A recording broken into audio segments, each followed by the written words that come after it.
Само 5 дена јавна дебата за 4 амандмани со кои се менува името и уставот на Република Македонија, одреди председателот Џафери, откако претходно експресно за исто толку време се протуркаа на комисиска расправа.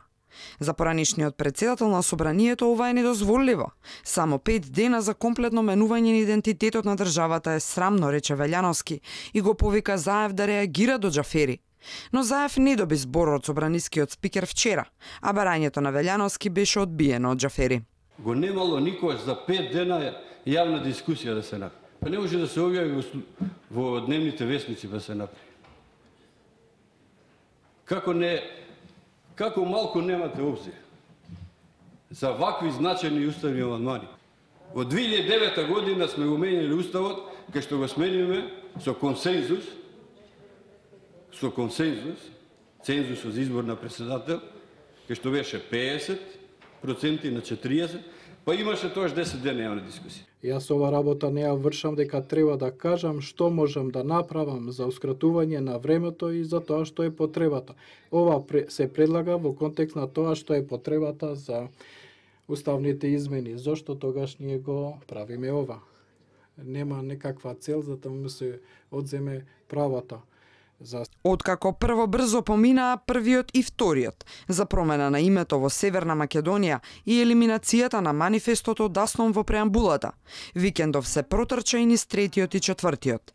Едниот за гарантирање дека немаме територијални претензии кон соседите и оној вчера дека ќе се штитат правата на државјаните во странство без да ги загрозуваме суверените права на странските земји.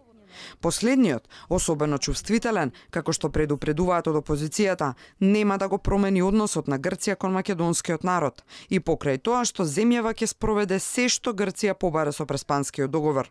Со новата формулација на членот 49 се даваат гаранции за заштита на македонскиот идентитет. Идентитетот на македонскиот народ е заштитен. Нема да има никакви промени во идентитетот. Се внесува обврска во Уставот за заштита и негување на македонскиот идентитет. Но она што за мене представува одложен конфликт е тоа што нема да се промени односот на грчката држава спрема македонскиот народ. Било тој да живее во Република Македонија или било тој да живее на територија на Северна Грција. Нема да биде придобивката признавање на посебноста и засебноста на македонскиот народ и македонскиот јазик од страна на Грција. Уставните амандмани сега се на Законодавно-правна комисија, пошто ќе следи 5-дневната дебата. По неа се силат на второ читање на пленарна седница на 1 декември, каде за усвојување ќе е потребно просто мнозинство, односно 61 пратенички глас.